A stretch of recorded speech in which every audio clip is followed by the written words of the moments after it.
Allez, on continue dans les moissons. On va tout simplement attaquer les pois aujourd'hui. L'humidité maximale pour le pois, c'est 14.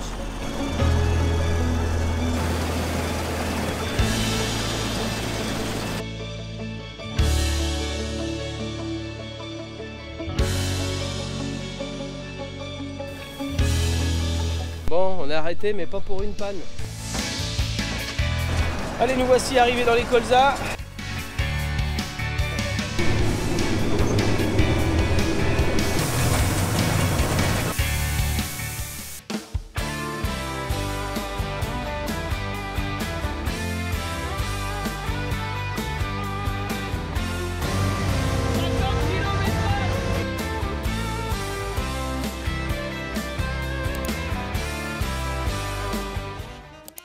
Salut à tous. Bon, allez, on continue dans les moissons. Alors en fait, au départ, on devait attaquer les colzas, mais hier, on s'est pris 35 degrés et les pois sont mûrs. Donc, qu'est-ce qu'on va faire? Eh ben, on va tout simplement attaquer les pois aujourd'hui. Et là, on a attelé le déchômeur avec Seb. Et on a un petit problème de carte 4G, parce que dans la FJ Dynamics... Il est possible que tu l'aies mise à l'envers. Je ne l'ai pas mise à l'envers. Je sais bien comment c'est fait quand même. Bah je sais pas. Sinon, de l'autre côté, tu peux pas la mettre. Donc voilà, et non, en fait... la tournevis pour la touillette. Non, en fait, pour vous expliquer, au lieu de faire un partage de connexion, on a juste à mettre une carte 4G dedans. Et puis elle était dans le classe, je l'ai enlevée, je l'ai remis dans celle-ci. Et puis il la reconnaît pas. Comme on voudrait déchaumer, parce que le pailleux est en train d'enlever la paille, on y fera des colzas juste derrière. On déchaume et on roule. Donc vous avez vu, j'ai toujours le déchaumeur de mon cousin. On attend le semi-porté, il y a un nouveau modèle qui arrive.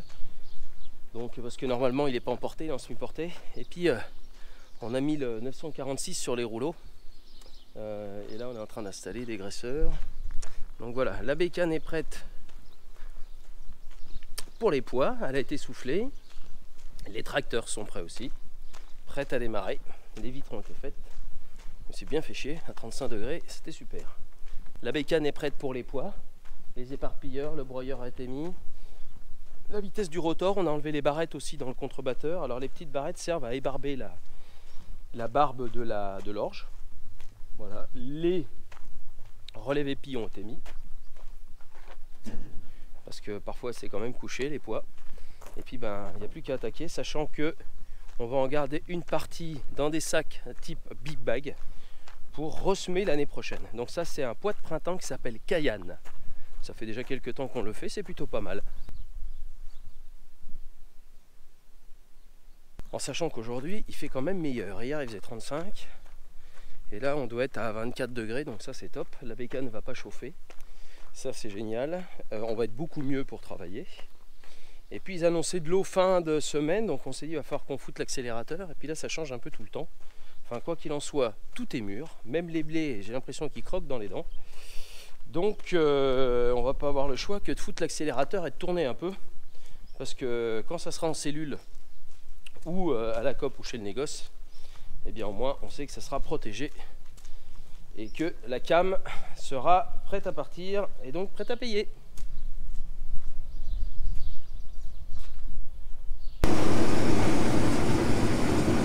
On a attaqué dans les pois. Alors on voit que c'est sec parce qu'il y a des petits morceaux, des petits pois qui sautent. Donc il s'éclate directement. On voit que ça fume très très noir. Donc il est temps de le faucher. On va quand même regarder l'humidité et faire nos réglages.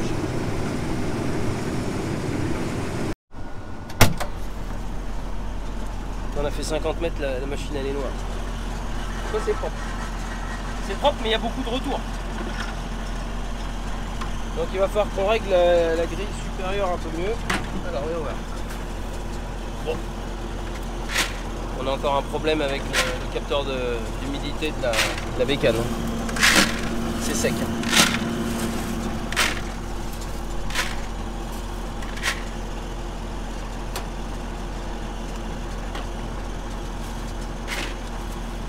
On a un peu de chardon. C'est pas très très grave. Allez.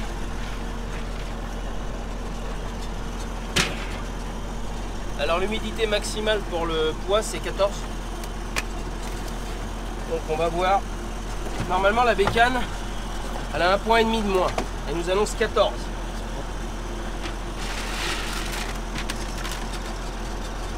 Ouais, c'est ça là qui fout le bordel là. C'est ces petits bouts de tête de dicote là, ou de charbon.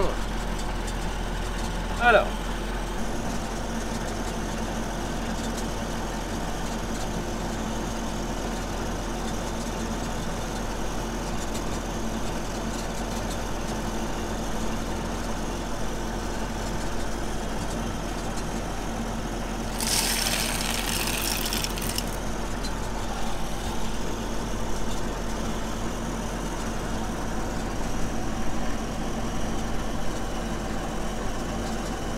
Sébastien. Bon, pour la chinte, on est bon.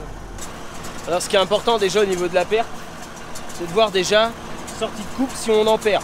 C'est-à-dire quand les rabatteurs, ce qui tourne, vient taper la cosse. Et là, alors, vous voyez quand ça tape, hein, ça perd là le long là, ça c'est le bord de coupe. Mais à l'intérieur c'est bon. À part 2-3 grains là. On va voir si ça.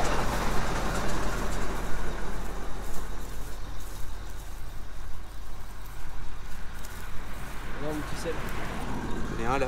Ah mais ça c'est les poids de... Tu vois c'est Sébastien, c'est sous la coupe. Oui, à mon avis c'est le rabatteur. Bon, par contre... un tout petit peu de casse. Ouais, un petit on va peu de détendre casse. un peu contre la tête du rotor. Donc on va desserrer un peu le rotor, on va fermer un peu la grille du dessus.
Alors je règle la profondeur de l'outil avec le rouleau.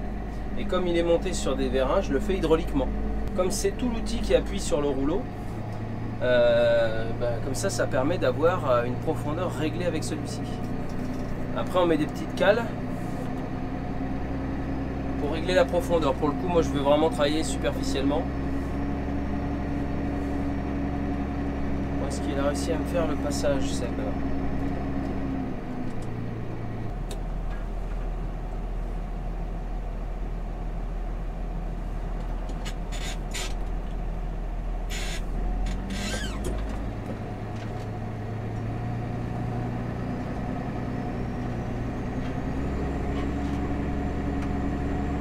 Je vais regarder s'il travaille droit.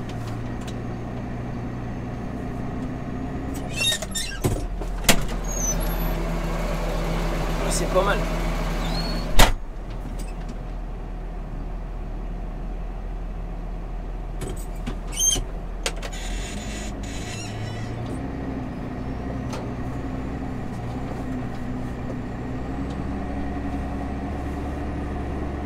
Si je pouvais ne pas passer ma haie dans le déchômeur, ce serait pas mal.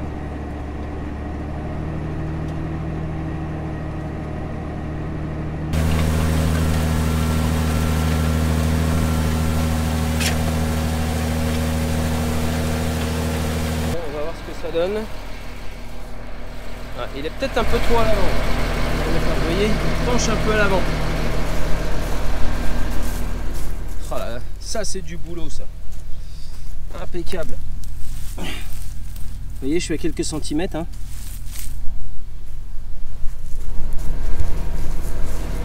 clôt le double U. Là, c'est pas mal cette petite invention.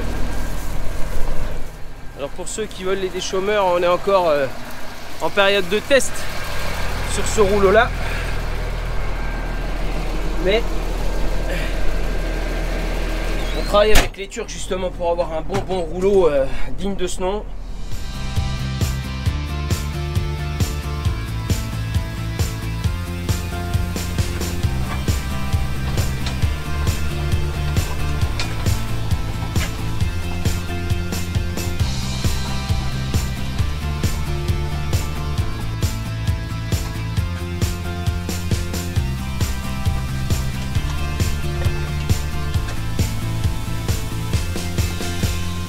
Bon, c'est pas trop mal.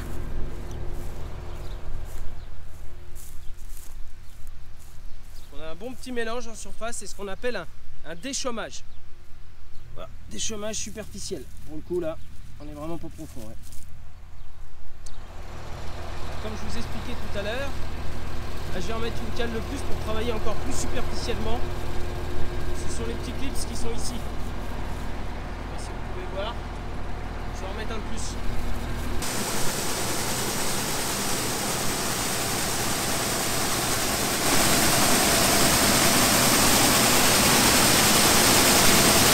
Bon, j'ai été emmener la première benne. C'est assez lourd. Hein. Alors normalement on compte pas le PS, le poids spécifique, mais là j'ai voulu voir parce que la benne avait 2 tonnes de plus que d'habitude. On est à environ 80 PS. On est à 14 d'humidité, donc c'est parfait. Très peu de casse. C'est important le poids au niveau des caractéristiques lorsqu'il y a de la casse. Et là on est à 0,2, donc quasiment rien, donc il est vraiment bon à battre. Et puis 0,3, 0,4 d'impureté, donc vraiment rien. Donc au niveau pénalité, on est plutôt pas mal. Ouais. Après côté rendement, je vous dirai ça après, on risquerait d'être dans les 30. Par contre c'est pas facile à battre. Hein. Déjà on n'y voit rien.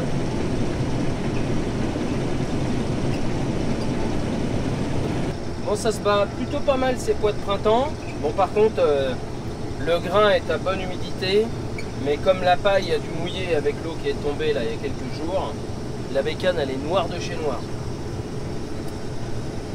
En fait, la paille elle sèche et quand on fauche, on peut bien voir, hein, regardez l'état du pare-brise.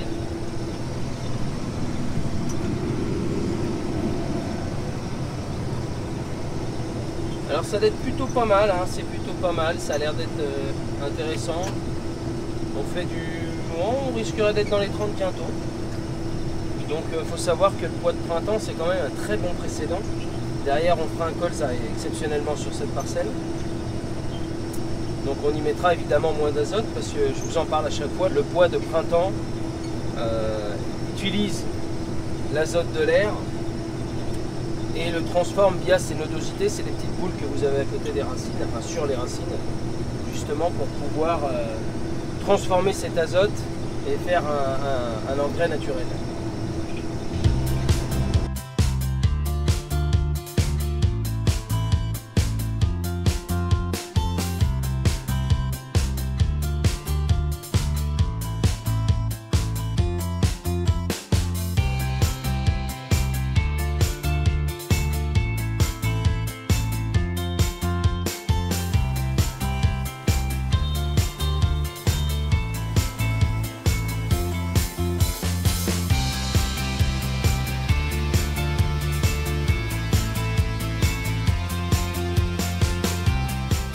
Allez, direction la COP. Pendant ce temps-là, Sébastien et Stéphane, ils vont remplir 8 big bags de pois de printemps, tout simplement pour faire de la semence l'année prochaine. On en a environ 17 ou 18 hectares pour la saison prochaine, sachant qu'on est sur 250 kg hectares et que évidemment on va trier le grain qui est actuellement dans la machine, parce que vous retrouvez du grain cassé, vous retrouvez de l'impureté.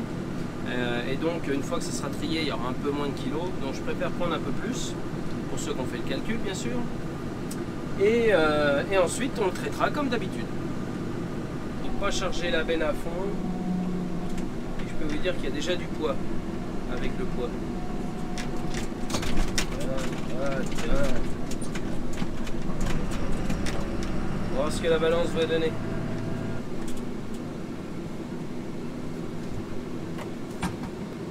32 tonnes, 400.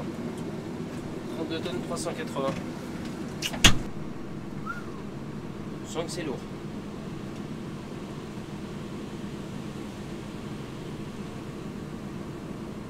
La machine est bien réglée. L'hygrométrie est parfaite. Il fait pas trop chaud aujourd'hui. Là, je suis à combien?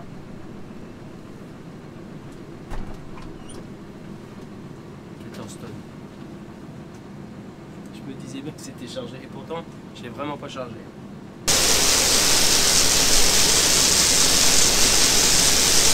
Ah Tu vas te faire. alors, tout se passe bien? Je suis concentré. Alors t'es bien là-haut Juliette? Ça va? Et toi Roméo? Ouais, ben je l'ai pas chargé la remorque. 18 tonnes bien chargées. Tu avais dit qu'il y en avait trop.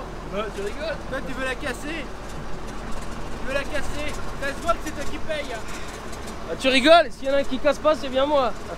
Tu avais dit qu'il y en avait bien assez. Bon, il en reste plus qu'un. Tu veux pas essuyer ça sur ton crâne là? Tu veux pas laver ta machine? Voilà.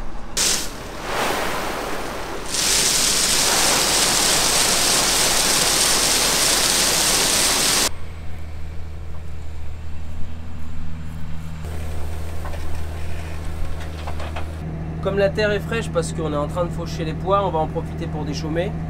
Moins d'usure, on garde la fraîcheur, on la retasse tout de suite. Donc là on est avec la Ragond 6 mètres en portée, hein, avec lequel c'est l'outil que j'ai utilisé ce matin pour pouvoir faire le tour des passages de roue de pompe à traiter, de tonnes.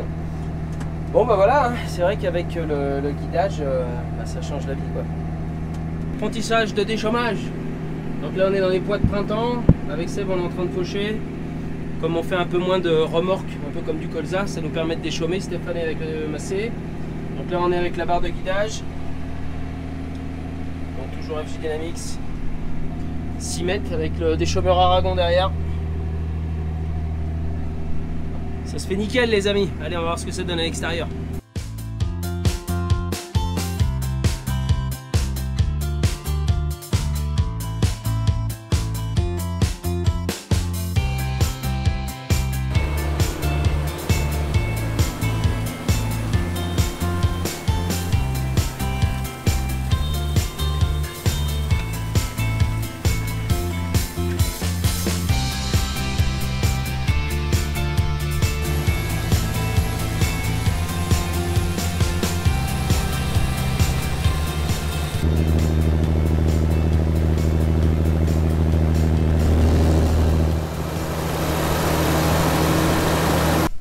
Donc le tracteur tourne à 1600 tours, on est à 8 km/h. On est dans les terres plutôt usantes, donc la vitesse ne sert pas à grand chose chez moi. Alors l'intérêt du déchaumage, c'est de faire un petit mélange terre-paille, comme vous pouvez voir là. Vous voyez? Donc ça coupe, ça sectionne en fait toutes les études qui restent. L'intérêt aussi, c'est de faire lever les mauvaises herbes. Ça c'est très important. Et puis en fait, on essaie de garder la fraîcheur. Alors là, le rouleau, c'est un rouleau spécial. On fait des tests avec Iji. Mais l'intérêt, c'est de bien réappuyer de telle façon qu'on puisse garder la fraîcheur, surtout quand on veut faire du colza. Parce qu'ici, on aura du colza dans la prochaine culture, sur cette parcelle. Alors habituellement, on le fait sur l'orge. Puis là, par rapport aux rotations, on va pouvoir le faire derrière le pois. J'ai jamais essayé, on verra ce que ça donne.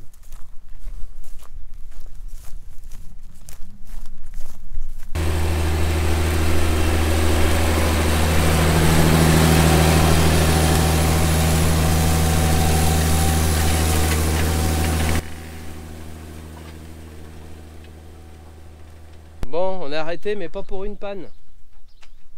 Pour un bourrage, mais Seb, il aime bien le bourrage des pois. Ouais. C'est pas la première fois. Bah, c'est pas grave, j'ai gagné une caisse de vin tout à l'heure. Ah bah non, on n'a pas serré la main. Ouais. Enfin bon, là, t'as regagné encore des corps joués là. Alors en plus, c'est qu'il a bourré au-dessus. Pas en dessous. Du rotor au-dessus. Donc là, ça va être grosse clé, tourne manivelle. Ah putain, fait chier quand ça commence bien. Bon, voilà la clé magique. Et voilà l'entraînement du rotor. Bon, on va s'y mettre à deux, mon petit Seb. Alors on va essayer. On fait tourner à l'envers. Ah, c'est mieux là.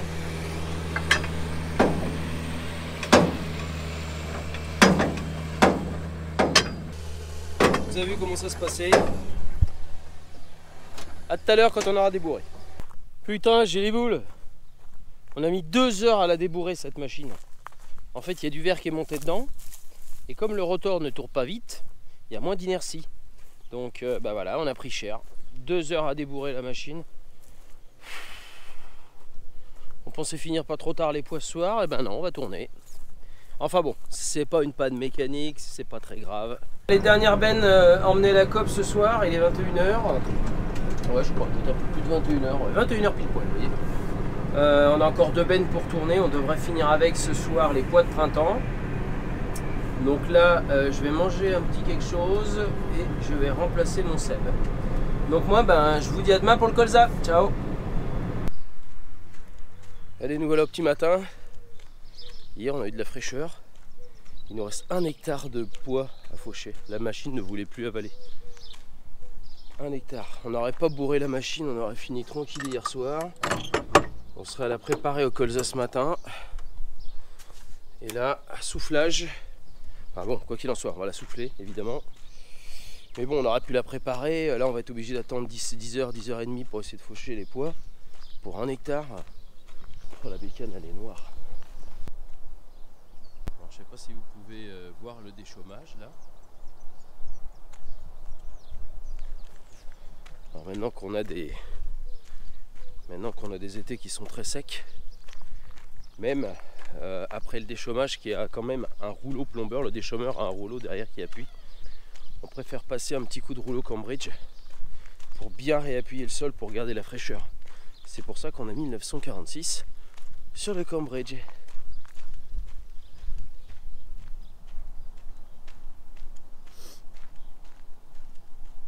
Allez, à l'image.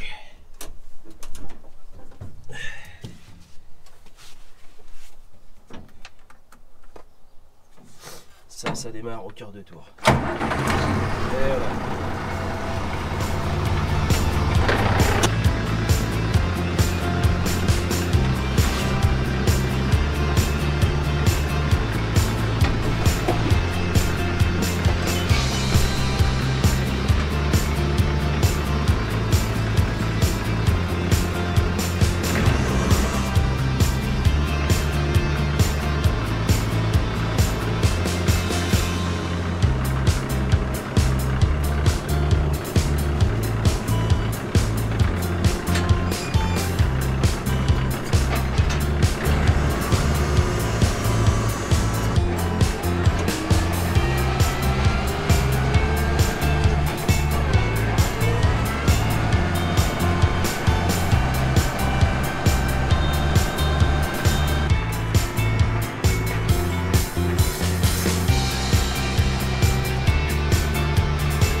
Bon, ça y est, nos pailleux sont enfin arrivés.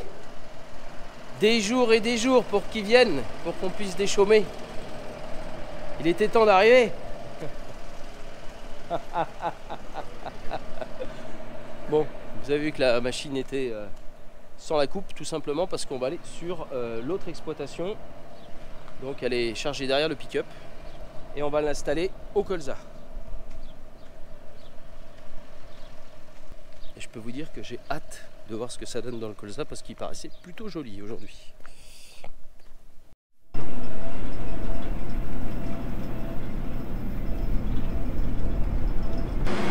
la bécane est arrivée.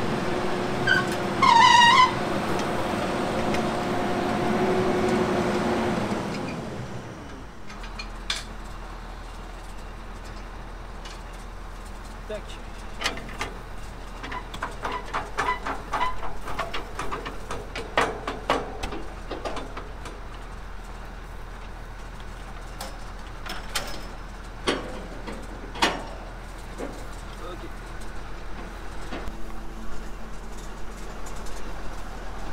Tu veux pas attendre que je me barre au lieu de prendre la caisse là?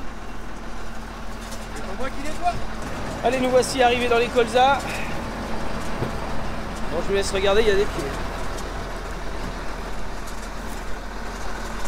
Bon, on va déjà regarder s'il y a de la perte.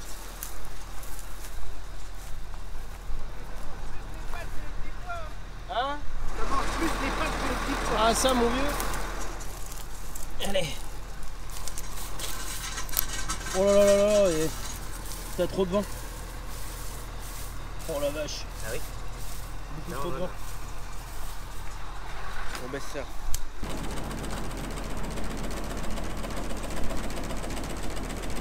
Quelques petits grains mais rien. Ouais, ça, bon, ça vient bien de la machine. Bon. Allez. Parce qu'il n'est pas très propre non plus. On va régler du côté des grilles, contre-batteur, on va faire un peu tout. Qu'est-ce que vous en pensez, Pantalon? Ça paraît pas trop mal, le suivi n'a pas été trop mauvais. Ah voilà, tout de suite. C'est vrai. Bon, qu'est-ce que ça donne derrière, ça va, tu peux regarder? Depuis qu'on a refermé un petit peu, c'est plus propre. Est-ce que tu as des morceaux de silic? Non, on a que les points, donc c'est normal. Ah, on est en vitesse moyenne là. C'est pas une histoire de la vitesse moyenne. Oh bah non mais. Il y a le tout. Ouais. Il y a le tout, on est d'accord. Non ouais, il y a tout. Comme quoi faut être à deux pour régler de bachine quoi. Oui, un peu, oui.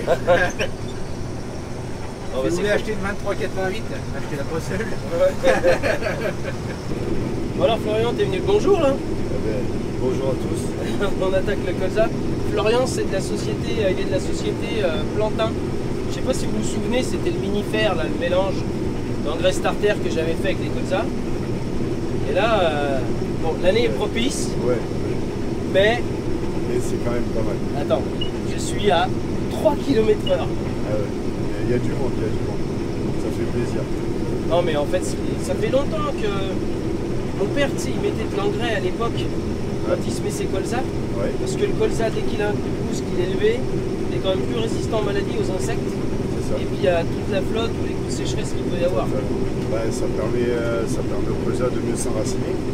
Et ton papa m'a dit une petite anecdote, c'est que lui mettait le d'azote 390, c'est Ouais, ça. la solution. Et il m'a dit, il me manquait peut-être un petit peu de phosphore. Ah, mais c'est vrai que tu as du phosphore toi dans le mini-fer. Dans notre solution, il y a de l'azote, du phosphore, magnésie, soufre et zinc, avec quelque chose qui va permettre de mieux enraciner le colza. Et c'est vrai que là, on retrouve quelque chose de plutôt sympathique. Il marche pas mon truc à rendement, là, bordel. Dommage. Mais là, je le vois bien derrière. Hein. Et même le grain, il est plutôt beau, regarde. Bien rond, bien noir. Je vous montrerai tout à l'heure. Ouais, ça a l'air très bien. Enfin, tout ce que je peux te dire, c'est que tu as chopé un client. Hein. Ah bon. Et je vais même Merci Alex. Et je vais même faire la même chose sur les tournesols. On a la même problématique que le colza. Il faut pas oublier que le tournesol n'est pas très gourmand en fertile, mais quand on réussit un démarrage, ça réussit la culture. Ah bah ça c'est évident. Tous les démarrages doivent être réussis et d'utiliser un engrais starter sur tout type de culture, ça reste intéressant, suivant les années. Et alors par contre, c'est un monograine. Est-ce que je peux utiliser, parce que tu sais je mets du granulé anti-limace Oui. en localisé, Oui. et des petits réservoirs, je peux mettre ça à la place? Là, on peut mettre dans l'ultra localisé, on va mettre notre produit Planstar, Ouais. micro-granulé. Et ensuite, si vous avez si tu as un bac de localisateur, on va pouvoir mettre le mini-fert, notamment à la place du DAP, qui est un des produits les plus utilisés en France en termes d'engrais starter sur les tournesols, maïs, etc. Ouais, franchement, il ne faut pas aller plus vite, sinon tu vas l'oublier. Ah ouais, là c'est là qu'on va voir si elle a des... Là on va tourner beaucoup avec Sébastien. L'intérêt c'est d'être à deux, Bien sûr. bien se connaître, c'est de... Bah oui. Parce que quand t'as de la camelote comme ça où t'avances à 3 km/h là. Et ouais, là tu vas y mettre un peu du temps avec ta. Donc si je comprends, on se retrouve au mois d'août. Regardez le sel. Oui, ben, on se retrouve au mois d'août pour faire de la bétonneuse. Exactement. On est bien Début d'accord. août, on va faire les mélanges ensemble, pas de soucis. Et ça, je vous montrerai exactement comment on fait. Et dis-moi, j'ai une question parce qu'il y a plein d'agriculteurs qui m'ont demandé Ouais. où est-ce on pouvait trouver du mini-fer. Parce que savoir si ça marchait. Parce que tu sais, je suis un peu le testeur moi. Hein. Ouais, Alors les mecs me demandaient à chaque fois si ça marchait. Et Donc, moi la levée elle a été parfaite. Hein. Donc la question c'est si les gars ils en ont besoin, ils vont où quoi, ils font quoi? Eh ben, ils vont vers leurs distributeurs les plus proches et avec qui ils travaillent. Et s'il n'y en a pas? Qui nous appelle, on trouvera un distributeur. Florian. Ça, voilà, il n'y a pas de souci. Bon Florian, on a mis du temps à remplir cette benne. Hein. Ça c'est sûr. Il y avait du monde, Alors, il y a du monde mais la canne elle est encore verte. C'est pour ça que si je veux pas bourrer la machine et bourrer au rotor, l'intérêt c'est de ralentir. Et comme il y a un peu de camelote, alors on perd un peu, on essaie de faire différents réglages. Mais bon, le grain doit être mûr, on prendra tout à l'heure l'humidité. Ouais, on va prendre la qualité. On va prendre la qualité. Donc là, j'emmène cette benne à la coopérative. Et le reste, vous verrez tout à l'heure, je le stocke. Là, c'est déjà pour voir ce qu'il y a dans une benne, pour voir son poids spécifique. Même si pour le colza, c'est pas important. Pour voir l'humidité, pour pouvoir la garder quelques mois en cellule. Quoi. En stockage, ouais.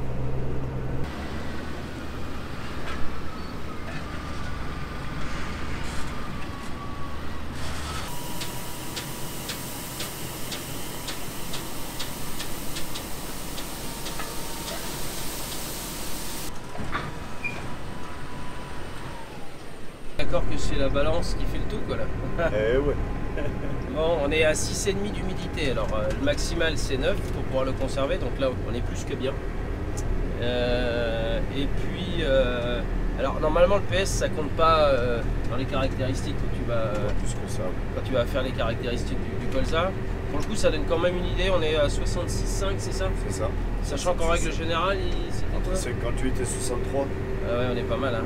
On est plutôt bien. C'est minifère ou c'est pas minifère? C'est pas mal minifère.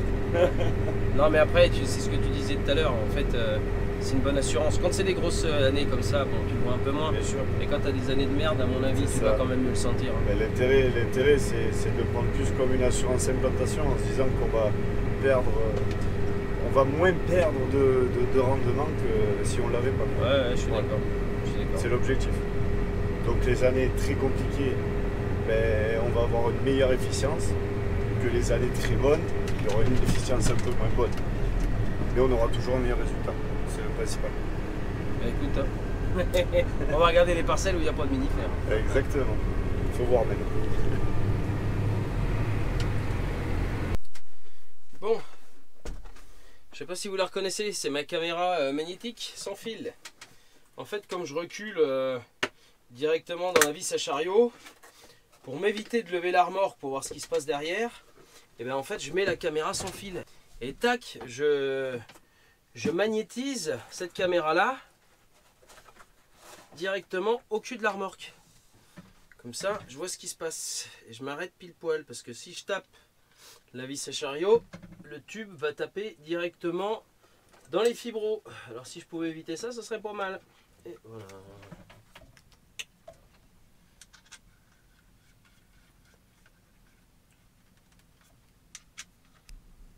Est-ce que ça va tenir ici? Ouais. Par contre, il faut que je mette un peu les antennes comme ça.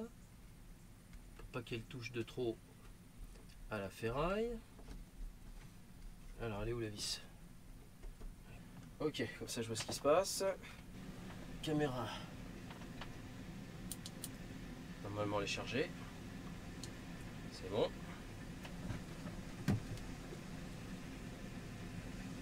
Power. Oui. Tac. Peut-être que je mette le jus. Power. Mais après ce qui déconne.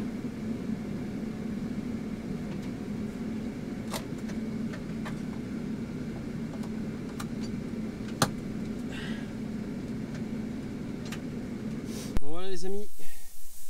Du colza archi sec. Bon. On a quelques petites boules rouges. Mais pas grand chose. Oh, il est archi mûr. Donc vous avez compris qu'il était plutôt lourd. Alors là on voit toujours plus de crasse en surface, c'est normal, c'est quand on baigne. Vous voyez quand on gratte là. Ouais, ça arrive.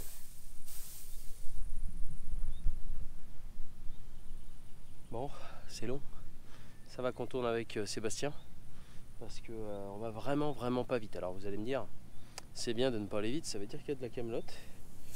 J'ai hâte de voir ce que ça va donner. dans la cellule, on met environ 80 tonnes. Il y a 24 hectares de colza ici. Donc déjà si on la remplit, je vous laisse faire le calcul. Bon voilà, la remorque a été reculée près de la vis à chariot. Donc ce colza là, je vais le stocker, il y a environ 80 tonnes. Je le mettrai peut-être dans une autre petite cellule aussi, ce qui me permettra de le vendre dans les mois qui viennent. Donc comment ça se passe? C'est pas compliqué. Là, vous avez la vis à chariot, paf, ça finit là-bas. Donc,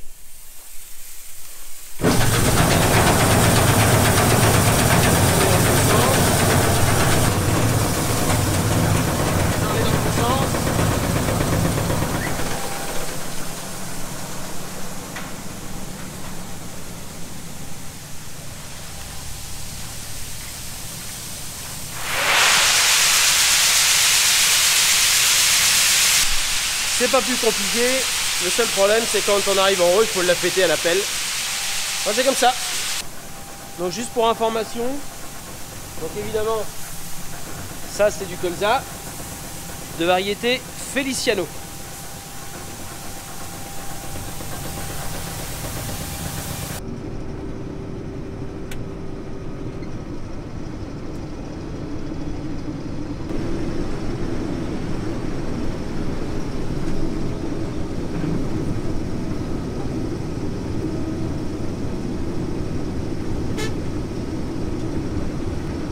Le grain est mûr, il est à 6,5. Par contre, les tiges sont encore vertes.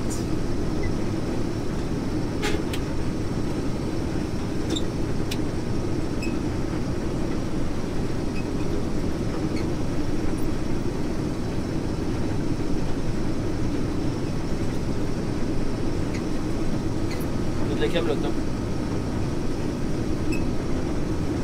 Là, c'est un colza qui tourne dans les 40 quintaux. Vraiment excellente année.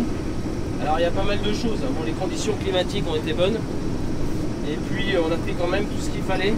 Donc au départ, comme je vous avais expliqué tout à l'heure, en fait on a mis un engrais starter, le mini-fer de Plantin. Et on voit quand même une différence aussi entre l'ammonitrate, donc mon deuxième apport, entre l'ammonitrate et l'urée. Déjà ça fait moins tôt l'ondulé.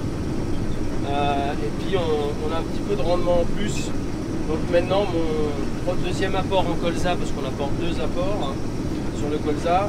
Le dernier sera en ammonitrate 33,5.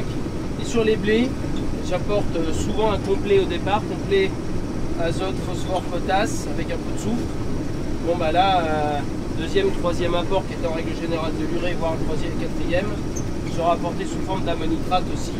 J'ai fait tous les essais avec Yara, bon c'est concluant.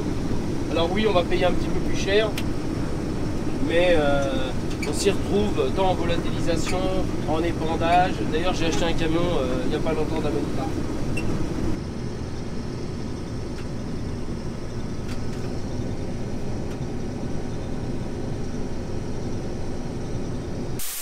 Bon, ça se remplit tranquillement.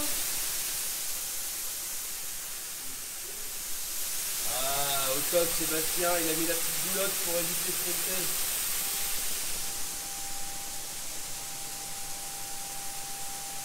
Bon, c'est en train de se remplir. Évidemment, on parle toujours d'humidité, de taux d'humidité maximal pour pouvoir le stocker. Donc 9, c'est le maximal pour du colza, là on est à 6,5. Mais il faut aussi le ventiler pour réduire évidemment la température à l'intérieur. Donc c'est pas comme le corps humain. Vous n'êtes pas à 37 là, il faut vraiment que ce soit beaucoup plus bas pour éviter, il peut y avoir des incendies sur des très fortes températures, mais aussi des insectes. Donc on utilise ce ventilo là. On l'allume surtout la nuit pour que l'air frais rentre dedans.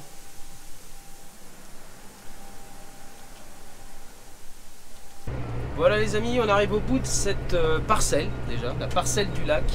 24 hectares et des brouettes. On a sorti quasiment 40 quintaux. Alors on en parlait avec mon père tout à l'heure, il m'a dit... c'est assez inédit parce que même lui n'avait jamais fait ça. Elle fait un bon 35, donc ça fait vraiment plaisir, tout le travail accompli depuis que je me suis installé. Puis bon, pour faire un peu la suite de tout ce qu'il a fait aussi. Parce qu'il faut savoir que dans ces terres-là, les pH étaient entre 4 et 5, pas de matière organique, pas drainé, donc du marécage. Voilà, ça fait vraiment plaisir, tout en respectant en plus toutes les normes environnementales qu'on peut avoir et voire plus, donc ça me fait encore plus plaisir. Donc évidemment, si on arrive au bout de cette parcelle, on arrive au bout de la vidéo pour le moment. On a encore du colza à faucher, mais ça vous verrez ça au prochain épisode, donc prochaine vidéo qui sort dans 15 jours, et je mettrai colza et blé et sûrement fin de moisson. Les amis, si cette vidéo vous a plu, likez, partagez, n'oubliez pas de vous abonner. On se retrouve sur mon Insta et le Facebook d'Alexandre de Product Center. Et moi les amis, je vous dis à très vite, bonne moisson, bon boulot et bonnes vacances pour certains.